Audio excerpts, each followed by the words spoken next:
We are now approaching the FNB Stadium. Did you watch the memorial of Mandela? Yes. After his death? Yeah. That terrible rainy day? That is was apparently done to complement the shape of the stadium.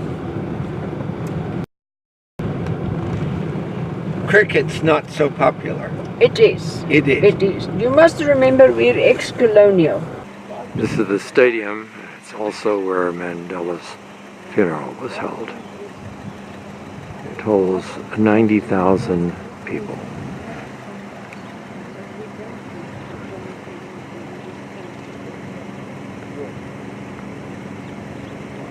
Chris Honey.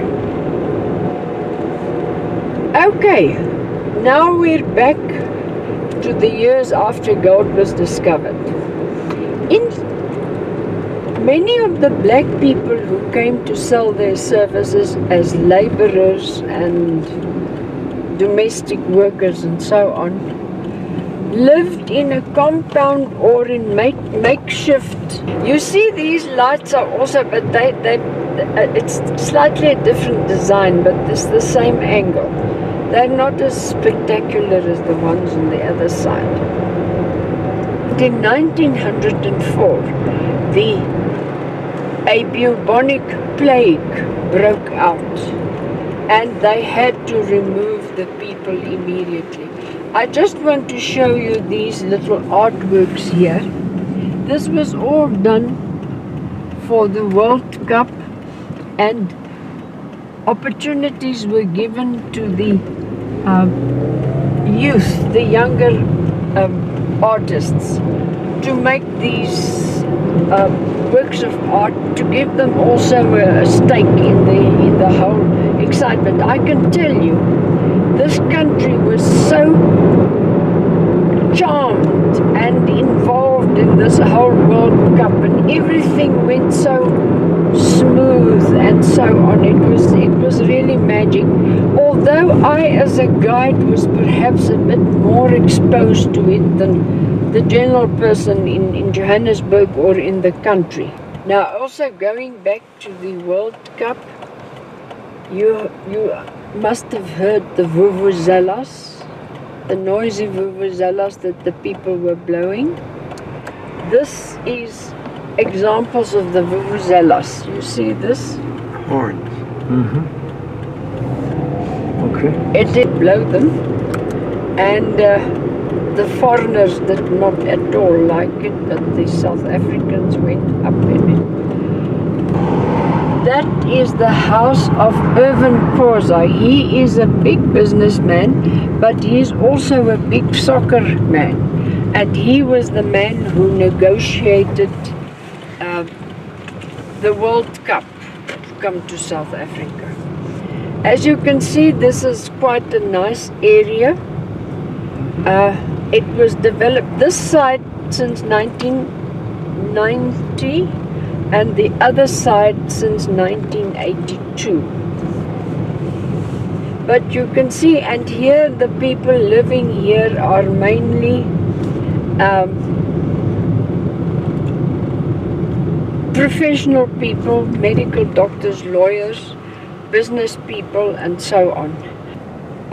They've also got an art gallery here, but they have been active in this part of Soweto. We are in Soweto now, I'm sure you realize that. They've been active in this part of Soweto for quite a number of years. Since the early 1980s, they teach them the French culture as well as the French language. And quite a number of their products have joined the diplomatic corps as well as air services and so on. You can see it's Saturday. The people are most relaxed. Of that house, it's a bit different, isn't it? Yes. Yeah, looks right. The man who built the house he's died in a motor car accident. He was an electrical engineer, and it is a generator. It's in the shape of a generator. I see. Mm-hmm. You see that? The deeper Soweto, the old township houses, majority of them. This area that we're entering now is called Deep Kloof, Deep Ravine, and it was developed really only in the 1970s, early 1970s. Everybody else could be part of the capitalist system, the free market system, and build their own houses or rent. But in terms of a law adopted in 1923, black people had to, outside their trust areas, in other words, their rural areas, black people had to be provided with accommodation by the government. These houses have been given a title deed, that's ownership, and they have improved their houses, everyone depending on what his financial means are. So you will see they have gardens, and it's made a big difference. They've got gardens and fences and have painted it and so on. And I can say with great authority, the majority of the people living in Soweto are 1.5 million. It is 120 square kilometers big. Although in the new dispensation they've added some other little areas to the administration of Soweto, so it is 140 square kilometers. And that has increased the population to 1.5 million. Black and white relationships or marriages, or some of them are also from the Malay, because you must know that in 17th, the Cape government imported Malay slaves to come and work in the Cape, and that was one of the groups that were set free. They were just, this is the first planned township. Yeah, and if you are familiar with town planning schemes, it was the Garden City model, which was very popular in the 1920s in Europe. This township, which is Orlando East, is really the shortage of housing, but that is basic to a lot of things. And considering road behavior, stop anytime, anywhere, and the taxis. Yeah, and you'll also hear that often they do this. Mm-hmm. That is to say to passengers standing on the side, we still have room in this taxi.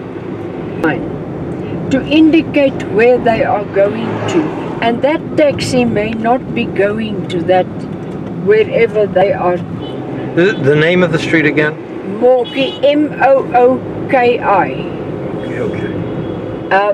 There's the Orlando Court, one of two in Soweto. So Mooki Street was supposed to go through the townships, but because of the lack of money, they built only on that side. This was later on very sparsely developed. So Mooki Street, instead of dividing the township, it is on the side of the township. This is the Orlando Stadium, it was the first stadium in Soweto.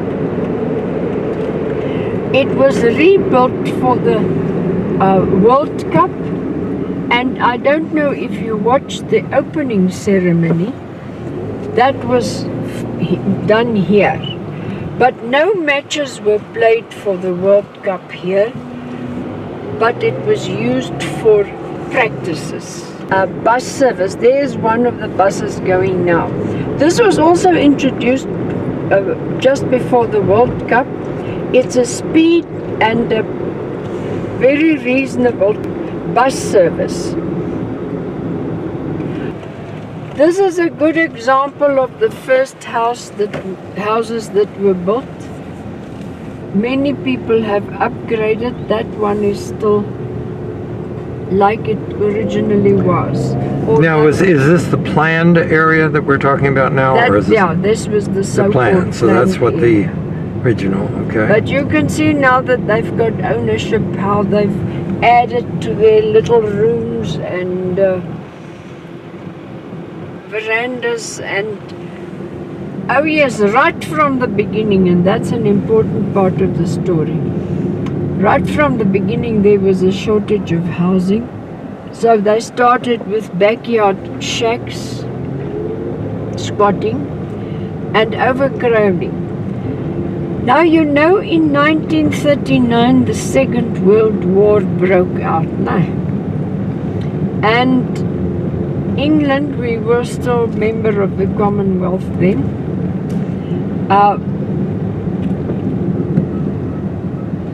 England did, or rather, we were then part of the Commonwealth, so we joined the war, and very controversial issue that. But the fact of the matter is,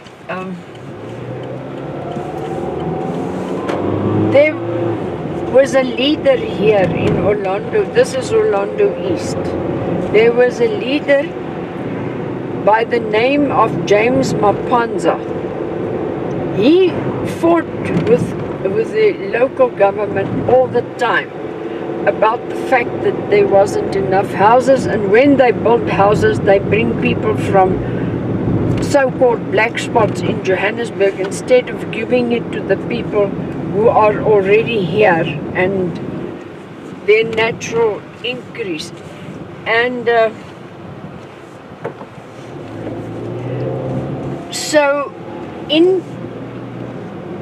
1944, on the 20th of March, James Mapanza and a group of people from backyard shacks or squatters marched under the slogan Sofa Sonke. He protested, and he then went and built a squatter area in which he appointed himself as the town clerk and collected money for the people for their protection and all this sort of thing.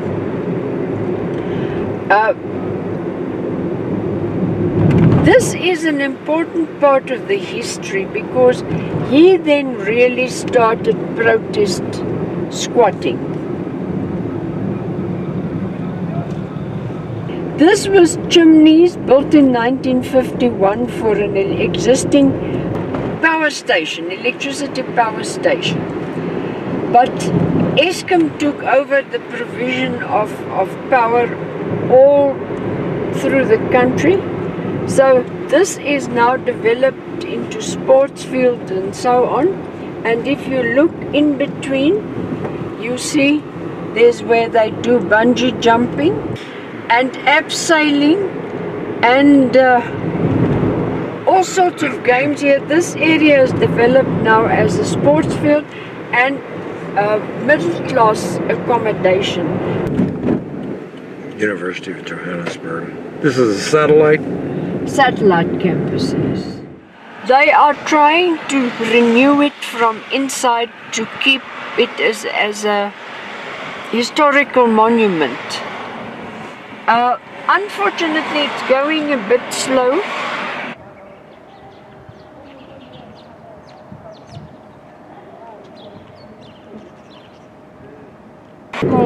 Oval. As I said before, don't try and remember all the names because it's not really important. And what area is this? This is Klip Town.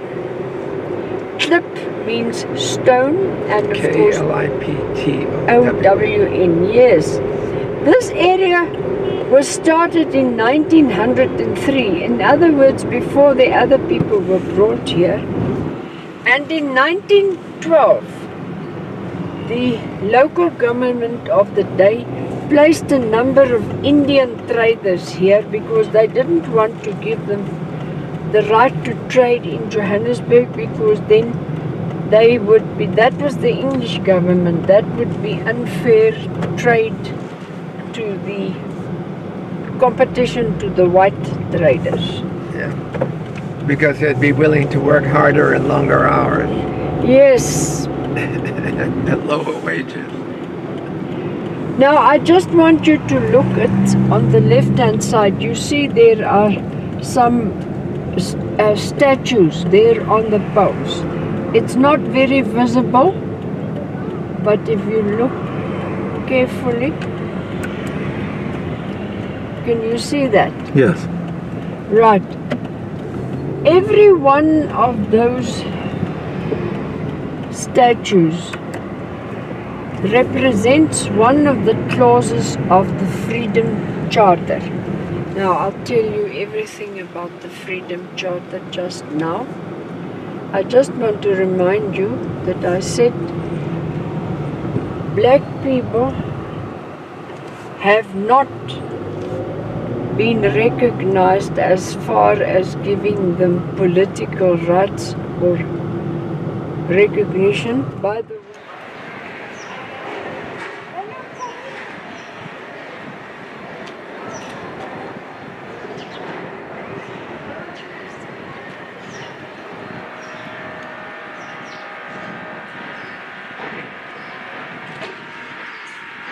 to you. Just have a look at this.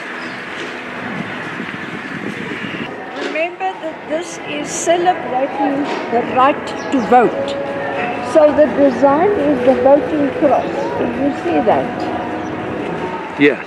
You see that?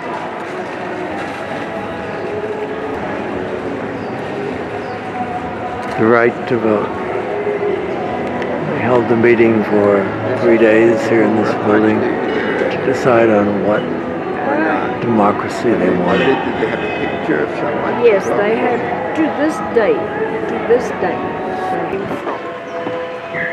And then they got the franchise, and it is they are in the smoother times now. You can see.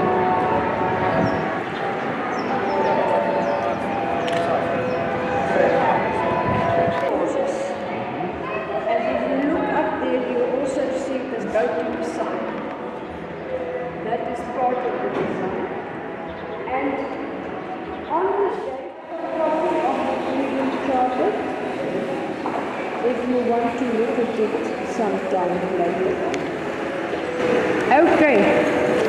And he will now play the national anthem. As I said, sometimes we have him over problem.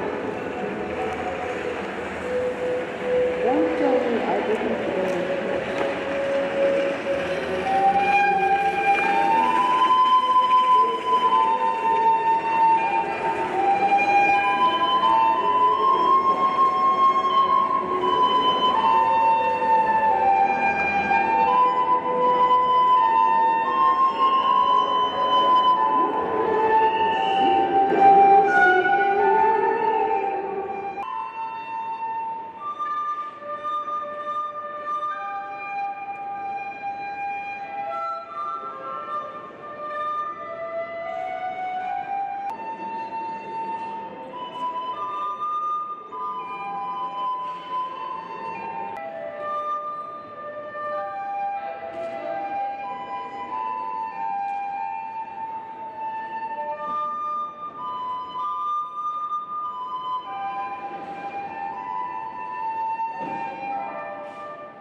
Gap housing, which the government provides, to fill the gap between the very lowest who get the RDP houses, which we'll show you just now, as well as the ones who can negotiate a housing loan from a bank company to build or to buy their own house. So they have to be within a certain limited income bracket and planning houses. On the right hand side you can see there are two families in two separate. Many of them sell the houses or rent them out and they move back into the squatter area. That was the old government houses. But you see, they're semi-detached. Everyone has got a title deed now, and everyone changes it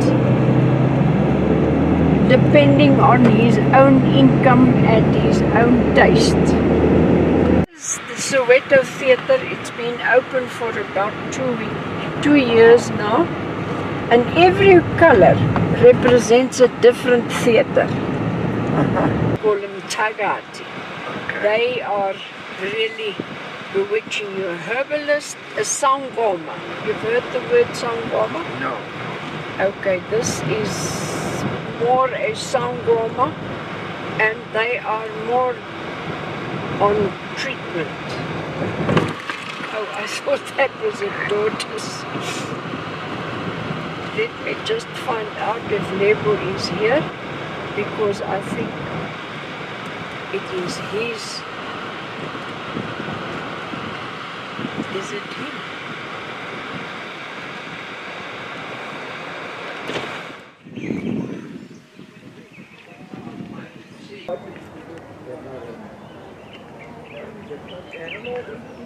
No, because people are busy with the renovations. This is the Oppenheimer site. Of July in KwaZulu-Natal, Umsinga, and he is still alive. He is a historian, a playwright, architect, painter, sculptor, and a healer. We Africans, we call him Isanusi, which means the great shaman. He created the village for us, the people of Soweto, so that we can be in touch with our traditions, since we are living the modern life. This village was attacked in 1976, June 16th, when the Black Power began, after a controversial statement they believed he made regarding the outbreak of 1976, which was in December 1975, whereby the elder was invited to come and address the commission in Johannesburg. After the commission, there was a woman journalist who used to work for the media paper Report, who interviewed him and said, "Mr. Motwa, since you say that you are a shaman, tell us what are the people of Soweto are looking for in terms of change." He said that the women of Soweto, they foresee fire and they smell smoke, and that the school children of Soweto will revolt against the language Afrikaans as the medium language at school. She said that Credo Motwa said the school children of Soweto are a big problem in the townships. The police must come and shoot to kill the school children. They never liked the statement, plus they never approved him when he go and attest the commission. They were boycotting the commission. So when the Black Power began, they came straight to the village. They never found him. They torched the village, went to his house in Deep Kloof. That is where they found him. They burned his house, stoned him nearly to death, and poured him with a petrol, waiting for one of them to burn him. Until then, Zimandela, the daughter of Nelson and Winnie, by then she was 13 years old. She was part of the crowd that was watching the school children. She confidently jumped off the crowd and begged the school children not to burn or kill Mr. Motwa. That's how he was saved. He was taken to the hospital. Later on, he was discharged. In 1979, when he regained more of his strength, he did other two prophecies that we experienced in this earth. One, he made a prediction about the Twin Tower bombing, and two, he prophesied about HIV and AIDS. You will see those two predictions when you go inside. And feel free to take any photo around. Atheist must please keep out. A curse lasting for 7 years shall fall to all who destroy any part of this place. They will be unlucky in all they do, be hunted like beasts, and finally die in agony in lonely places, and the vultures of the sky shall eat their flesh. Beware. It is just that at the moment we are still busy with the renovations. So if you see, we are not done with the huts. This one is a midwife's hut, where pregnant women, they would give birth.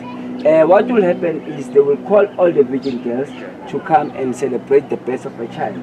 Each and every virgin girl will be given a chance to stick the reed on top of the hut to show the father of the child and the men of the village that there is a new child in the village. The father and the men, whenever they come into the village, they got to respect that hut and the people of the village by playing far away for 3 months, so that they can give the mother and the virgin girls the chance to connect and transfer positive energies to the children. The doors are small, reason being, as African people, we are the people of respect. We always respect and honor our ancestors.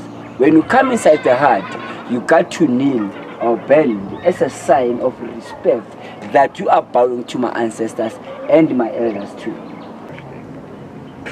Inside the hut. Framework here.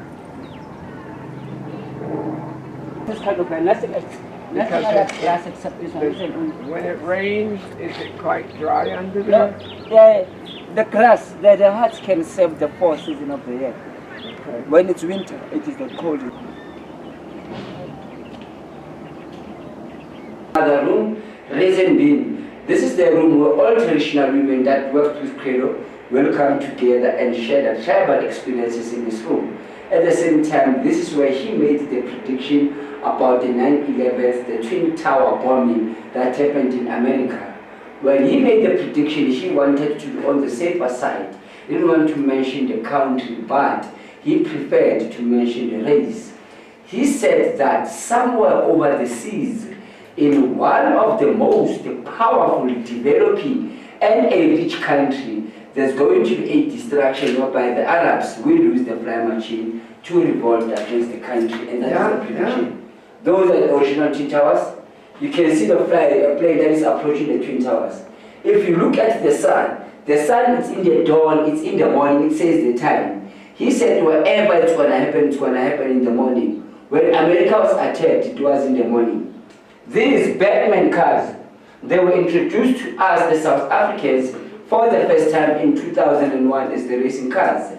These are the models that we, South Africa, we saw them in our televisions running away. The Lamborghini Ferraris, the Subarus, and the Austin Martins. That will be a circle of life that says what goes around must come around. And the dark cloud says when days are dark, friends are few. On the 11th of September, nobody wanted to go to America. Americans were on their own. Even their best friends were scared to go there. To show that we are speaking about America, originally American flag, even right now, when we produce an American passport, at the back of a passport, we find a bird which is an eagle, exactly like that one. A lizard. Lizard? Yes. Okay. A fish, it's a symbol of good life. A lizard, African people, when we see a lizard, we see a symbol of peace. And the fish was symbol of what again? Of good life. Good life. Good life, okay. There's going to be a war that is coming down in South Africa, which is going to be a black on black violence that is coming. And there is a man upstairs there who's basically infiltrating fights amongst us, the Africans. And he said this last year? Yeah, that was on the 18th of November when he died. That was his last public statement. Because it says Mzansi is gripped by evil forces, and that has turned black people against each other.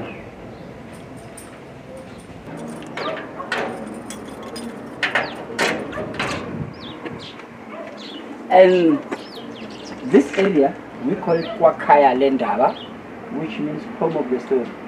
That is where Credo will train and initiate those who've got the powers to become traditional healers. They will perform the rituals around this place, give some offerings into that shrine at the same time. This is where he will teach us and remind those who come from Africa what African people used to believe in before Moffat and Livingstone, the first missionaries who came into Africa and introduced the Western Christianity. In Africa, our people before Moffat and Livingstone never believed that the man was the first person to live in this earth. Africans would believe that the woman was the first person to live in this earth. Reason being, even in the modern life, a woman is the only person that gives birth to this earth. Right. At the same time, women are the only people who experience a thin line between life and death. They talk Mother Earth. Yes, the Westerns, the Arabs, and the Asians, the colors are the mixed breeds of the four races. That is why in this poem we find a human skull. It is to show that we can brag about our races, but once they peel off our skins, we are the same. That says the Creator is colorblind when it comes to us, the human race. Bed. Those are the beds that were used by our elders whenever there were children who were born in the very same day in the whole village. All those children will be taken to the gods of the talking beds and be named by that gods. That is why as African people, even today, our African names are very much important. We live upon our names. They've got a meaning and a direction to us. What kind of bird? That one is an eagle. An eagle. It's a bird, the one that flies its eyes to the most highest of itself. That is why it's they refer it as an angel Gabriel. And then the earth mother, she's carrying a spear. With the spears to protect her nature. She's got 4 eyes, which is 1, 2. The third one is on the chest and the fourth one is on the left leg. With those eyes, it's for the Mother Earth to take care of the nature. That is why in the families, the mothers are the ones who are taking care of us. They taught us how to walk, how to talk, how to respect and be responsible. And the fathers, they give us a big thing that no one can give except the fathers. They gave us identity to know and understand where we're coming, so that you can positively know where we're going. In Africa, when we take the love of the father and the mother and combine it, we believe that we get wisdom and love, integrity, humanity, and good life itself. That is why the child who has been breastfeeded by the breast of the mother and the one that sucks the bottle, who becomes fresh and powerful, the one that comes from the breast of the mother. That's an African trinity called the mother, the father, and the son. Those sculptures that you see there, they possess different kinds of energies that will protect the village and the traditional healers of the village. So the children show a lot of interest, I hope. More than anything. Because of it's something that they never knew that they will be learning about. Especially understanding where they're coming from in terms of the beliefs itself. Because they're modern kids. Yeah, and moreover now because of things are changing each and every day, they don't get real information from the schools from outside. We started to know about HIV and AIDS, that was 84 towards 85. And in America and France, it was 81, 82. And by then didn't have the name, it was just a deadly virus. In 1988, that is when it was given the name. They said it's 18. In his vision, there were these two great characters. The great king of one of the powerful villages in Africa, who was so greedy and stubborn, who didn't want to allow any man from his village to marry or date a woman. He is the only one who would marry and dated whatever woman that he wanted in his village. And this side we find a great healer of them all, whom he could cure 90% of the deadly viruses using traditional herbs. He is the one who was advising the king to stop being greedy and stop polygamy and start to allow the men of the village to marry and date the women. And that will be the pennies of the king, just to show all sexual transmitted infections that cause HIV and AIDS. The cauliflower, drops, syphilis, you can mention them, you cannot finish.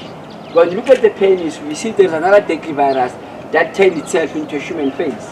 When we combine this human face, we get a symbol that we are using it to campaign for HIV and AIDS as the logo, which is the ribbon, British flag. Skin and face the east. Why face the east? Because the sun rises from the east. As African people, even in the modern life, we don't say the person died. We say it is the body that goes to the soil. The spirit stays into a circle like a womb of a mother, so that whenever there is a new child in the family, that spirit can jump into the child and you've been replaced spiritually. Spirits are buried like that so that they cannot reincarnate with us. Because they are evil, they got to go with the evilness. And time went. When the Western came into Africa, they introduced this way of burials. We started to bury like this. And today we are into the tombstones. In the tombstones we put the cross, the name, the surname, the year you born and passed on. In Africa, we place the calabash to pour African beer to connect with our spirits. And all of us, we write RIP into our graves, which stands for? Rest in peace. In my village, I say return if possible. Next time if you're into Africa, don't forget to touch base. People, the shape is like a wild pig. boar?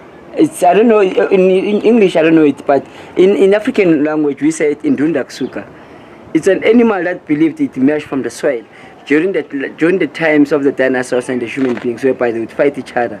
So this animal emerged from the soil and offered itself. Like a dinosaur type Yeah, thing. it's like a dinosaur type, and it brings peace. It wanted to bring peace to between the dinosaurs and the human beings. That the calabash that we are using it, since nobody is paying us for contributions, we always allocate contributions for us so that we can be able to survive. If there's any source of contribution. This street is Mputi Street. M-P-U-T. M-P-H-U-T-I. Why do they call them elephant houses? Because if you look at the roof, it's like the back of an elephant. You notice that? Round. You see there? See that green thing, Jean, with the red spots on But it? it's 3 different units in this very small, the units 2 and 3 and 3.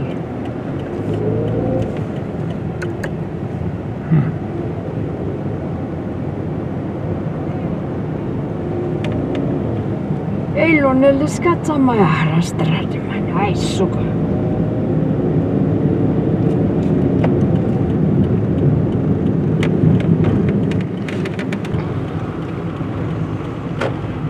Now you know that in the 1980s,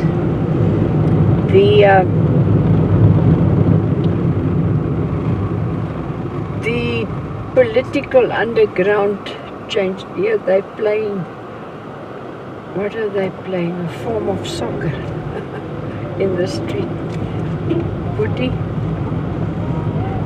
And the struggle was then also to make Soweto and other urban townships ungovernable. You know about that? Not really. Okay. You see, I told you that the political struggle was on all the time and they accepted the Freedom Charter. But the white government, their laws and actions became harder and harder and did not give political rights to the people. Or they did give them some rights according to their terms. In other words, they started local governments which was not part of the central government system. They also started a system in terms of which the Indians and the coloureds did get some form of representation in the national government, but not the black people. So they fought to make and of course, you know, after when Mandela went to prison and to Robben Island, the ANC and the PAC and so on were banned. So the struggle just went on and on underground and from outside the borders of the country. Now here the Civics Association then started with making Soweto ungovernable. And they moved into this church and managed the whole, from 1984, and they managed the whole process from there. That small church?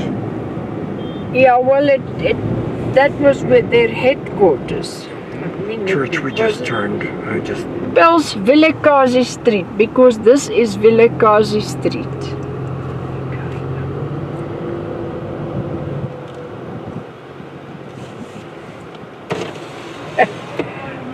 I'm alright, you always say it's full and always I find space. Mama Timbo. of these people want tips.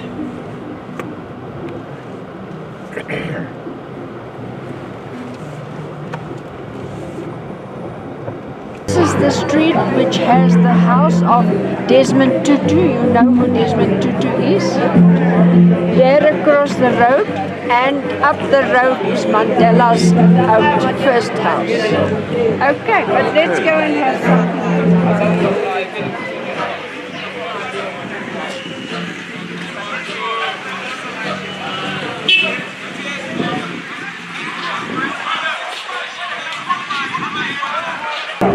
I am taking this video from the restaurant where we're having lunch.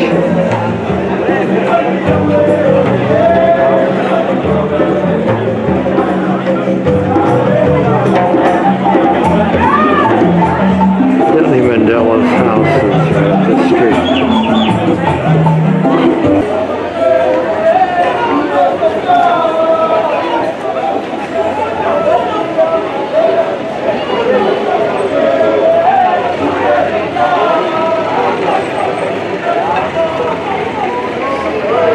This picture shows lines. Yes.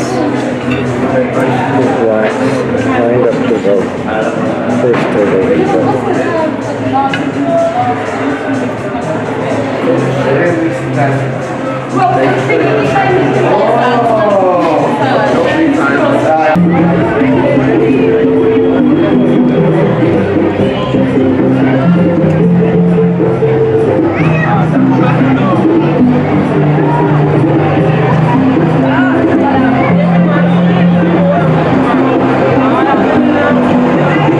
These used to be all matchbox houses.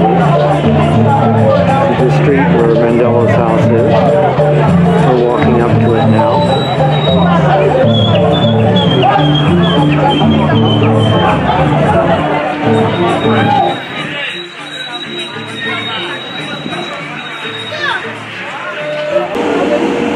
This is the playground we're passing as we walk up the street to Mandela's house.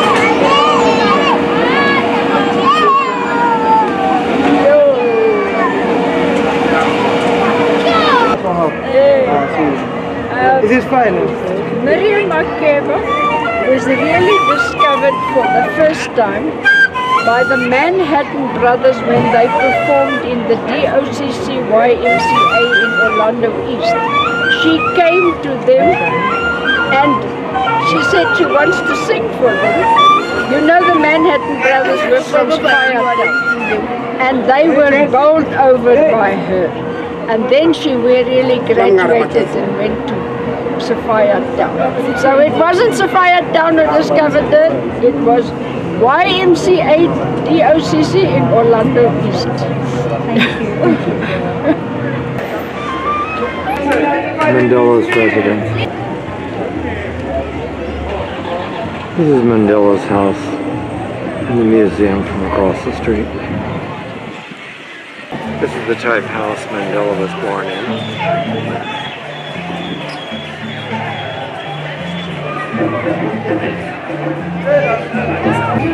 Moved in 1946 with his first wife, and they had 3 children. The one daughter died when she was 9 months old. She was frail since birth, and then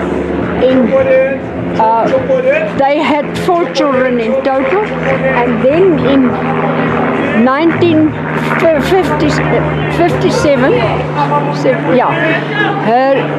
his first wife left him because he was never at home because of his political involvement, and then in 58 he married Winnie Mandela, and they lived here, and she lived here until she was sent to, when he was sent to prison, and later on she was sent to the Free State. It is now a museum. Oh yes, I love ice cream. Oh, do you love ice cream? Oh yes, I love ice cream. Immunatically limpi. Immunatically limpi. Immunatically limpi. Immunatically. chocolate, chocolate.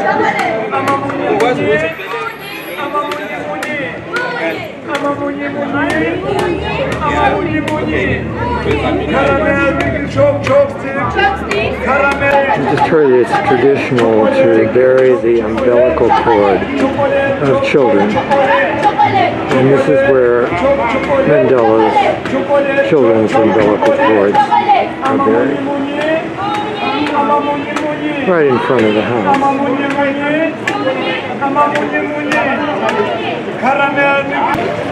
Train in the distance.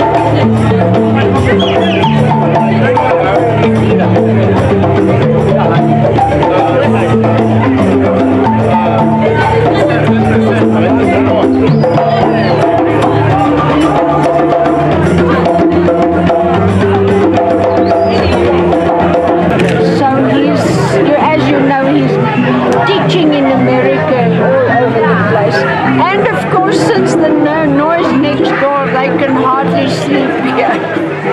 So this is his house now? This is a heritage place. I bet you're right. This is why he went right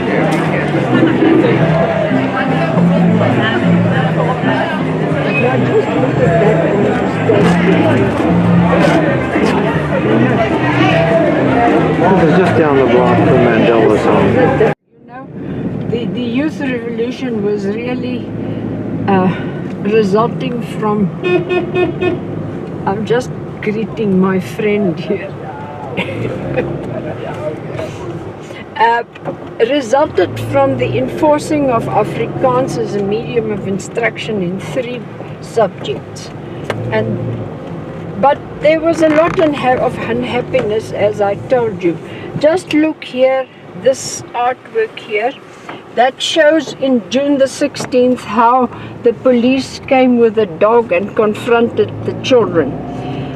The first guy who was shot by the police on that day, because they had a march against this going to the Orlando Stadium, and the first person who was shot was Hastings Ndlovu. He was one of the leaders the day, but he only died the evening. Hector Peterson, whose museum is there, he was then the one who was just walking here because he was 13-year-old. His sister asked him, "What are you doing here?" And he said, "I want to see what's happening." And the next thing is the police shot him, and one of the others picked him up and ran with him to the clinic with his sister next to him. And one of the black photographers took a picture of him running with Hector, and that picture was all over the world next day, and it's become the famous picture. And Hector Peterson picture, and yeah, he also became a hero because he was really only a kid who was not even part of the protest, but he had to pay with his life. Movie,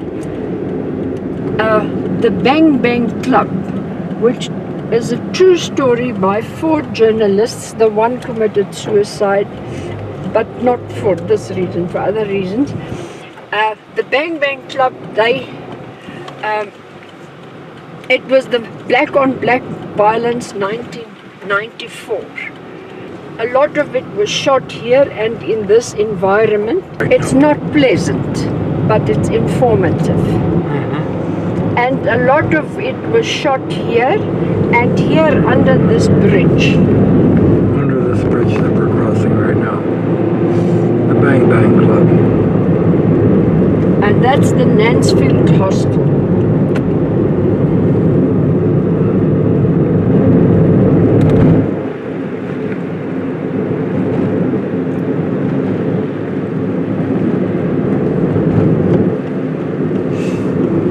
And here we are entering the Maponya Mall. There are 5 malls in Soweto. One was built during the struggle time in Dobsonville. In Soweto, these were built after 1994. This particular one was officially opened in 2007. This is the Soweto Mall. The mall opened in 2007 actually, and she was hoping, sitting right where Mandela was, but he was ill and they whisked him off.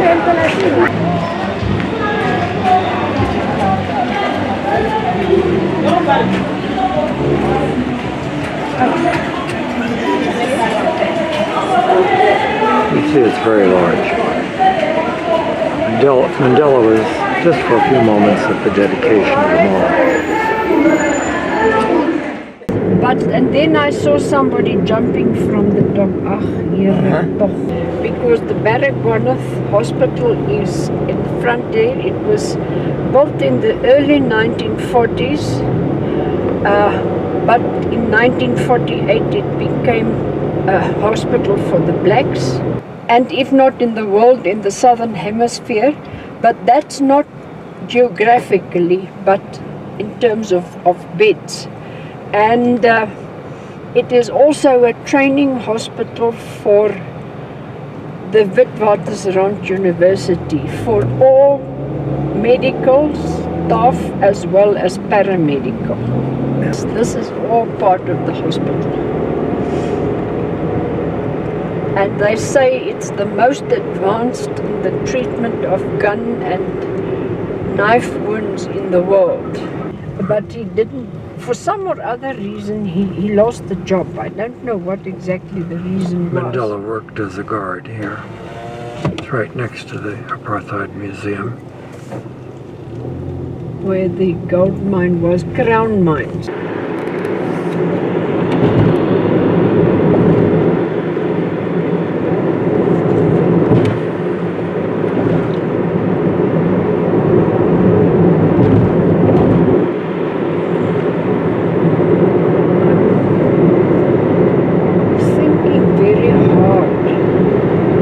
Here is where one of the photographers, he was the first man who used a flashlight as a photographer. As a fort for the old Transvaal Republic, because they tried to protect their safety. But it was really only in the 20th century. You can see here are some of the cells. They kept this for historical purposes. And these people were awaiting trial. And 2 of the people who were famous people, political prisoners, is Gandhi as well as Mandela, who were prisoners here. And when they had to build a constitution court, this spot was chosen because it is also the richer part of Johannesburg downtown, and then the poorer part of Johannesburg, all coming together here. And we'll talk about the design inside because that is quite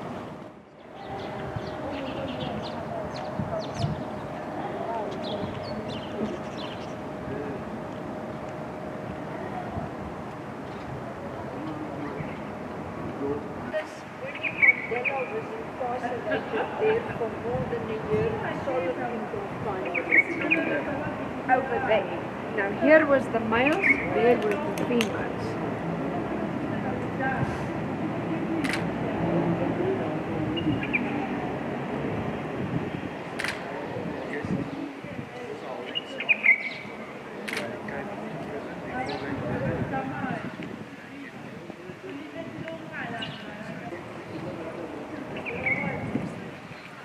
Court is the highest authority, legal authority in the country. But you don't come here as an accused or as a witness. People think their rights as citizens under the Constitution have been violated, and they bring their cases here. 6 months, the judges study the cases, and then for 6 months they hear the cases. Waiting trial. He was kept here behind in the medical quarters because they were scared for his safety.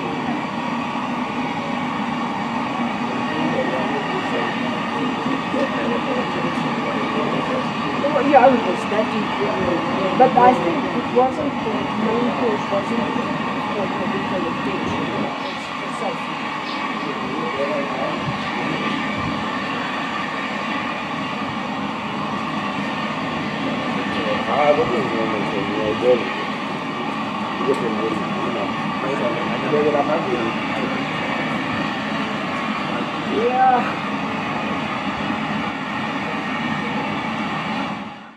Not to make use of artificial light, but South Africa's good light.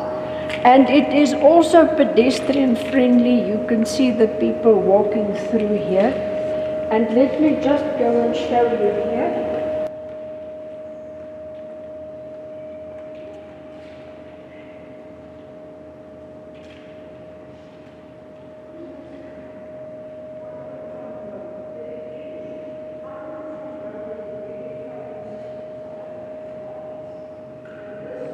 Here was also is a Jewish guy, and he was also the person who influenced the design very much, and he believed in it must be open, and the art gallery here must be such that people just walk in.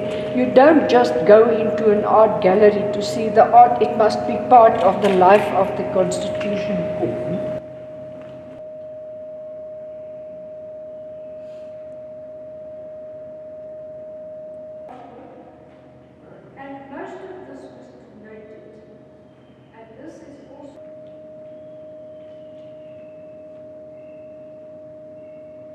This is Dumas, D-U-M-A-S.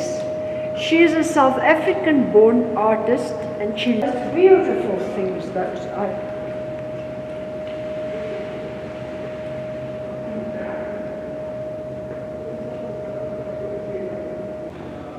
So you think like once a year they rotate them?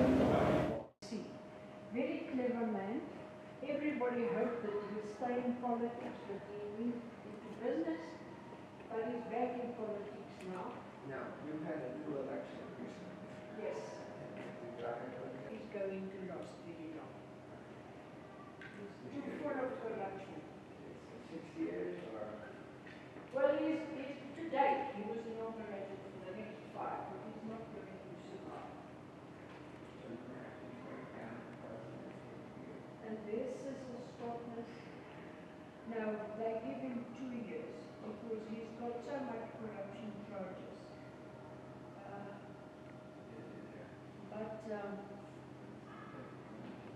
Is that beads or? It's made of beads. That was beads. This is all made of beads.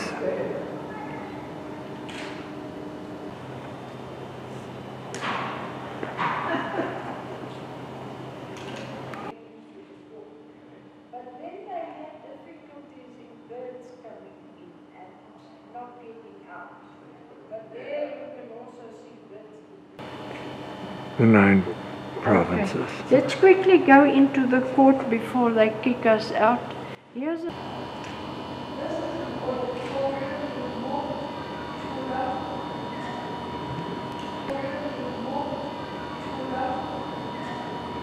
people whose rights have been violated in terms of the Constitution. Cape Town is very liberal, but the people live in enclaves. They don't mix so much. Now, when they had all of the peace and reconciliation hearings and trials, where was that? It was all through the country, different everywhere. And Tutu was the fourth.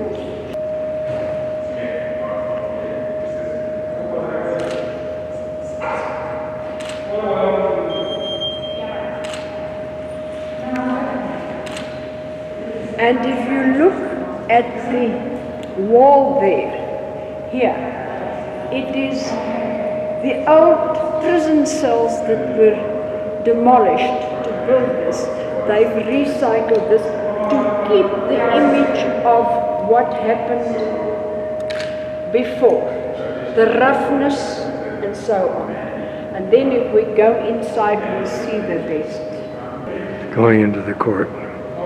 Constitutional Court of South Africa, established under the Constitution of the Republic of South Africa, 1993, was opened by President N.R. Mandela on 14 of the 2nd, 1995. The Constitution is the supreme law of the land. Let justice be administered in this court without fear, favor, or prejudice. But of course the Constitution as is, that was a temporary Constitution. The Constitution as is was only adopted in 1996. You saw there where Mandela signed it. Right. 6, 7, 8, 9, 10. 10 judges, there must be at least 9 at a time to hear a case. And what is also interesting, there you also see the recycled, but there it is new. And if you look through there, you can see the people walking, because the Constitution belongs to the community. It is, and the court belongs to, it's not a sacred place. And also the recycled and there, but what is also in the old black tribes used to have their legotlas, their traditional court, under a tree. That is why they have that theme, justice under a tree. You can see the shadows and the leaves and so on. Very nice. This is the Constitutional Court. At that, the covering of the judges' part, that is from the Nguni cattle, which is considered by the Nguni people, that is the Xhosas and the Zulu, as the tribal animals. That is why they are, I don't know if you noticed that also when at Mandela's funeral. And if you look at that beautiful, it is so beautiful, that flag, South African flag. It was made by Zulu women. It's beads, tribal women in the tribal areas, and they donated it. And you can see there's no place for the witnesses and for the accused, because nobody is accused.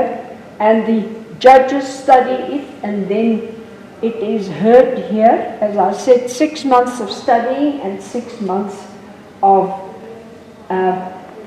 hearing the cases and giving judgment. The judges are supposed to be representative of the community. There are quite a few females, very highly qualified and experienced, very highly qualified and experienced blacks and whites. One of them is a HIV positive, and he's gay, acknowledged as a gay. And of course there are also physically disabled. The one who is a blind Indian man, a fantastic person, he just recently retired. This is really amazing, Joshua. And they donated it, and you know how much those beads cost. privilege to be standing here. You know what the flag is all about. The black used to, that black and green and yellow used to be the ANC. It's still in our countries and pastures and so on. Now, then they added the red is the blood of the struggle. The white, I don't know if there's any significance, so I have to take my picture. And it's blue is, but we are universal, you know? Yeah. And kind of like a capture it. Also, at this level of court, when I'm hearing these, all the justices there? Yes, Okay, well, all the there's the highest. all the at the same time. Well, and I'm going to mention justice. Oh, that's a good one. But I want a customer sincere. Okay, close enough that wherever you can see it, the Chief Justice. Yes. You'd have to change your name as well. Yeah, well, I can work on that. And a remarkable person. He's still alive, but he's retired now. He had a lot to do with selecting the design here.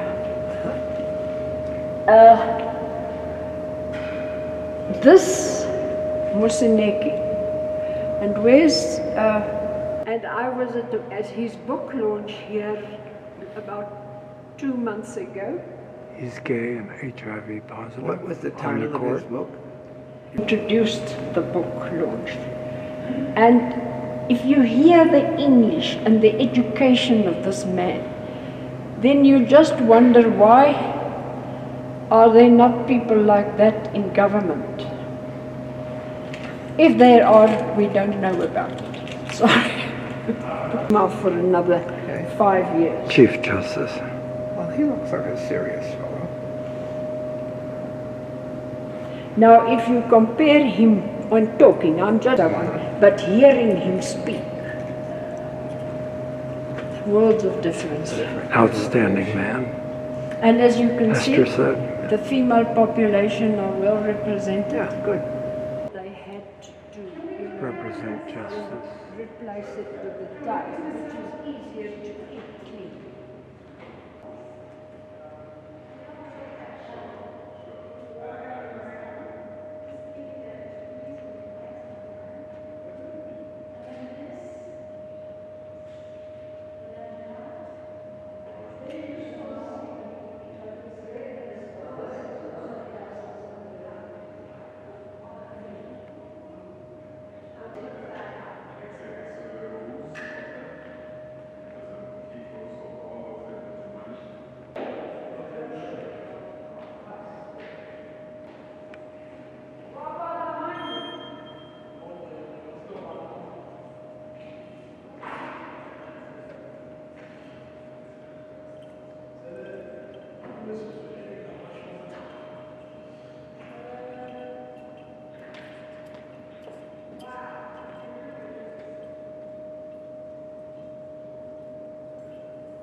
Very good.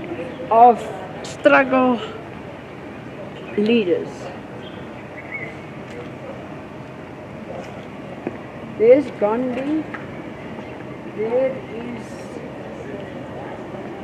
oh, that.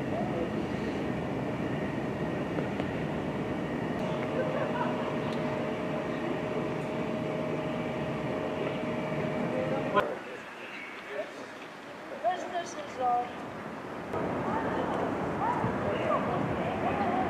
This is the old fort.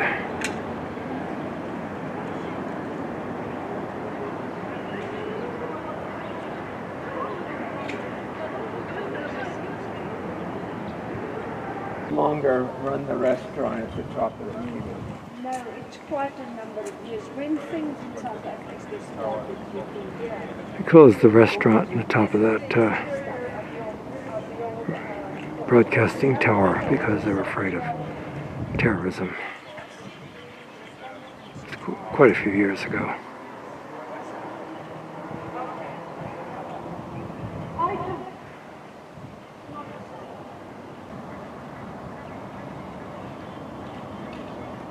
give those flags a bit of a wash. Which flag? Yeah. On top. Here's on put a new one. Who's that? I saw that man in Norway. In Bolivia. Norway. Well, boy. This is the color. What are you, Avula? Mvula. Okay. They're the security company. You're the tourist. I suppose this is the police force at the time.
Now we're looking down on the museum.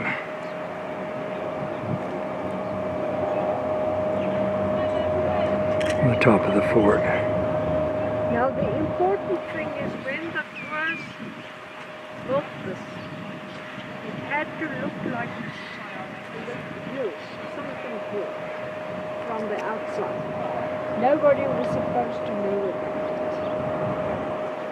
That's why you see a lot of grass and so on. Did they succeed or must people succeed? I think, and you could see the emblem there of the Zuid-Afrikaanse Republic was in the inside. And I've only known about this for about the last 12 years, if not longer, 13, 14 years, because nobody knew about it. And what about the prison? They knew about the prison. No. Where Mandela was held over The here. majority of the public did not know about it. And this was sunken, so people didn't see it. This is a Dutch fort.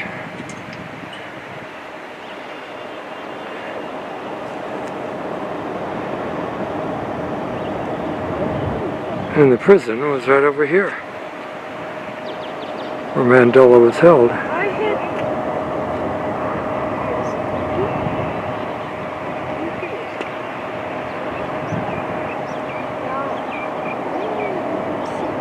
there, but when we go a little bit further, I'll show you the Johannesburg hospital, which is a bit of monster. Now, how do you spell Johannesburg Mountain? Magaliesberg is Magaliesberg. Magaliesberg. In Afrikaans we combine. In English they separate it with Magalies Mountain. But in Afrikaans it's all one word.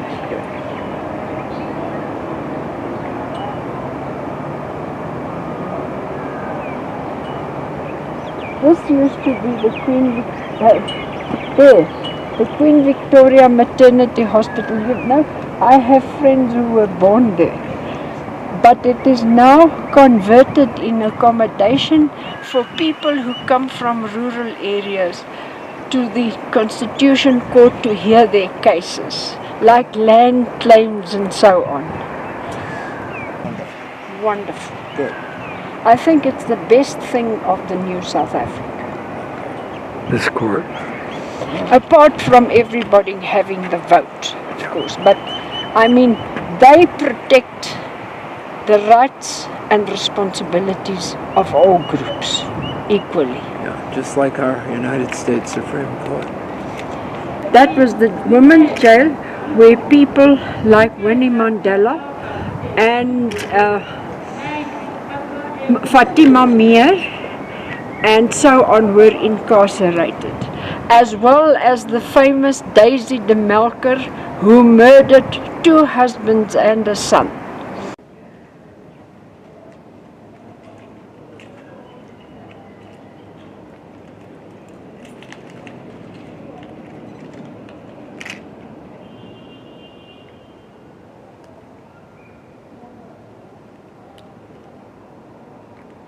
Big.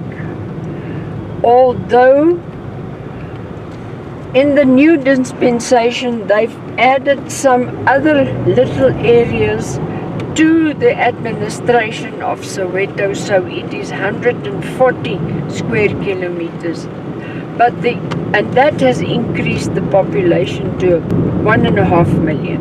Black and white relationships or marriages, or some of them are also from the Malay, because you must know that in 17th the Cape government imported Malay slaves to come and work in the Cape, and that was one of the groups that were set free. They were just, this is the first planned township. Yeah, and if you are familiar with town planning schemes, it was the Garden City model, which was very popular in the 1920s in Europe. This township, which is Orlando East, is really the shortage of housing, but that is basic to a lot of things. Considering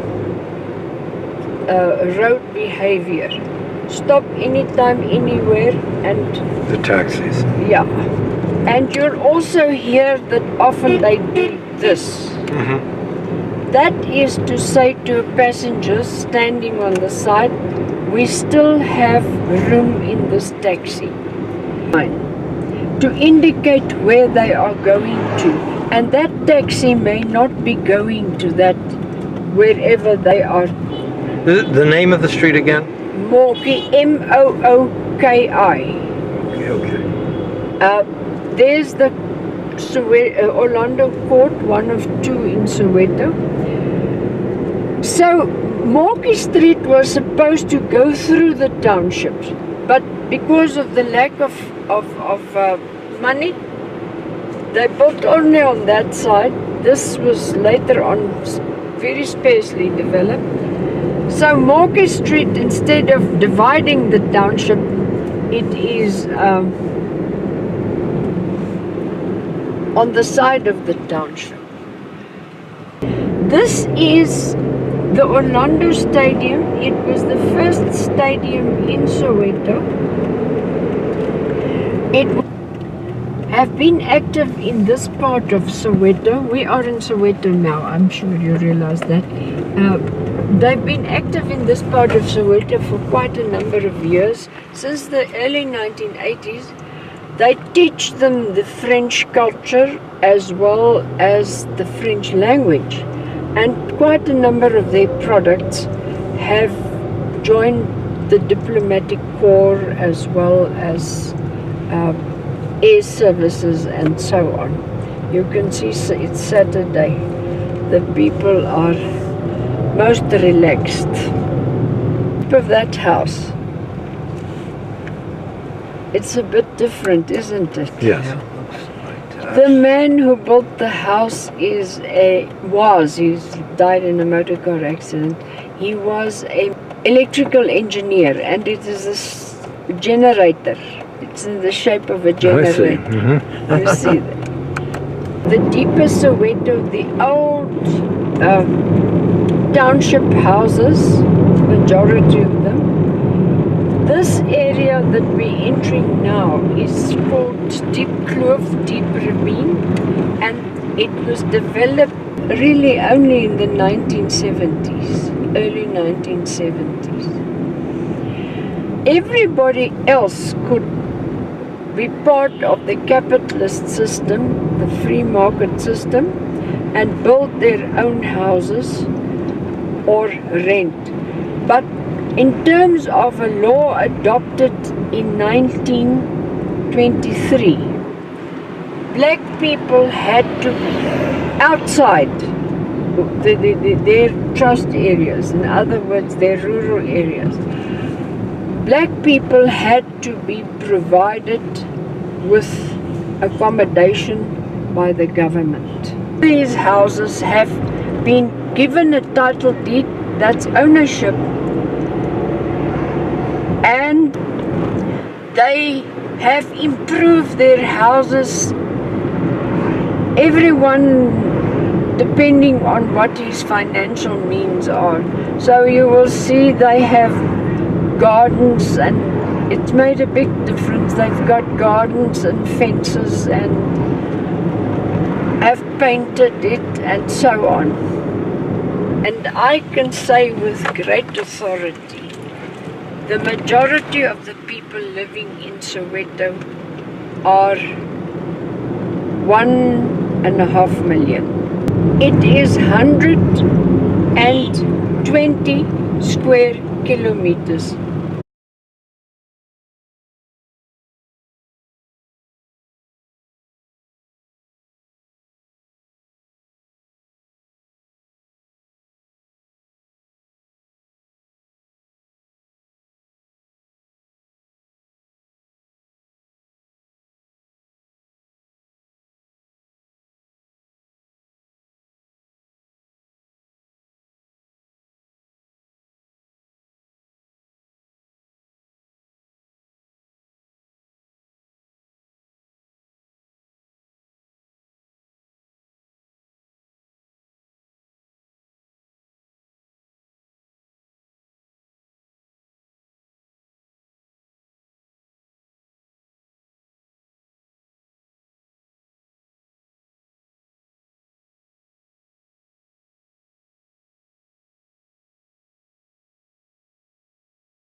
We are now approaching the FNB Stadium. Did you watch the memorial of Mandela? Yes. After his death? Yeah. That terrible rainy day? That is was apparently done to complement the shape of the stadium. Cricket's not so popular. It is. It is. It is. You must remember we're ex-colonial. This is the stadium. It's also where Mandela's funeral was held. It holds 90,000 people.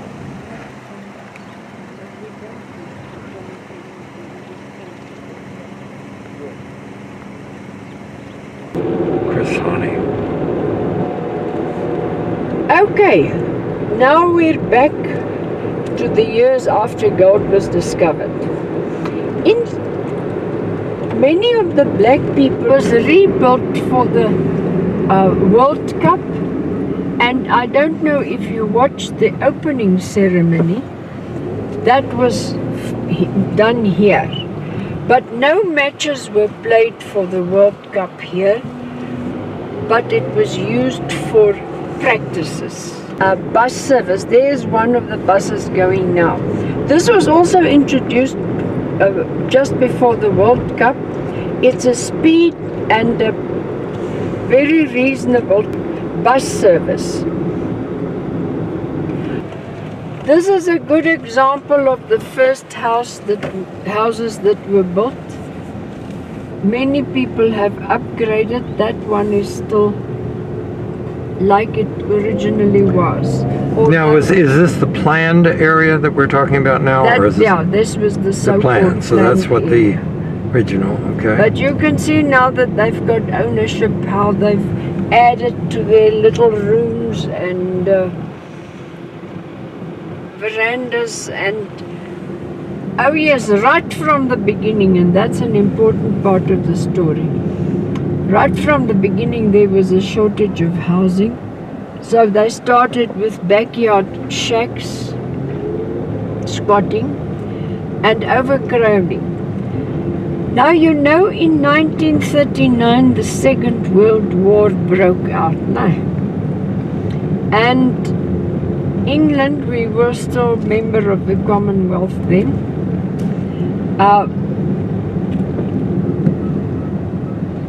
England did, or rather, we were then part of the Commonwealth, so we joined the war. And very, very controversial issue that. But the fact of the matter is, there was a leader here in Orlando. This is Orlando East. There was a leader by the name of James Mapanza. He fought with the local government all the time about the fact that there wasn't enough houses, and when they build houses they bring people from so-called black spots in Johannesburg instead of giving it to the people who are already here and their natural increase. And so in 1944, who came to sell their services as laborers and domestic workers and so on, lived in a compound or in makeshift. You see these lights are also, but it's slightly a different design, but it's the same angle. They're not as spectacular as the ones on the other side. In 1904, a bubonic plague broke out and they had to remove the people immediately. I just want to show you these little artworks here. This was all done for the World Cup, and opportunities were given to the youth, the younger artists, to make these works of art, to give them also a stake in the whole excitement. I can tell you, this country was so charmed and involved in this whole World Cup, and everything went so smooth and so on. It was really magic. Although I, as a guide, was perhaps a bit more exposed to it than the general person in Johannesburg or in the country. Now, also going back to the World Cup, you must have heard the vuvuzelas, the noisy vuvuzelas that the people were blowing. This is examples of the vuvuzelas. You see this? Horns. Mm-hmm. Okay. It did blow them, and the foreigners did not at all like it, but the South Africans went up in it. That is the house of Irvin Khoza. He is a big businessman, but he is also a big soccer man. And he was the man who negotiated the World Cup to come to South Africa. As you can see, this is quite a nice area. It was developed this side since 1990 and the other side since 1982. But you can see, and here the people living here are mainly professional people, medical doctors, lawyers, business people, and so on. They've also got an art gallery here, but they